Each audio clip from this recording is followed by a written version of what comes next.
Tips or home remedies for safe snoring. Don't sleep on your back. Sleep on sideways. Gravity pulls the throat muscles downwards, blocking the airflow. Cut down late night junk. It clogs your airway like bad traffic causing reflex. Avoid alcohol before bed. It overly relaxes your throat muscles. Try to sleep in a head and elevated 30 to 45 degrees. This will help. Lubricating or hydrating oral cavity with household lubricants like 3M Extra Virgin Olive Oil or homemade ghee before sleep. Please do plain steam inhalation 1 hour before sleep. In case you are overweight, please reduce weight.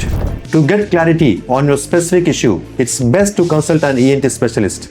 Want detailed insights and solutions? Tell me.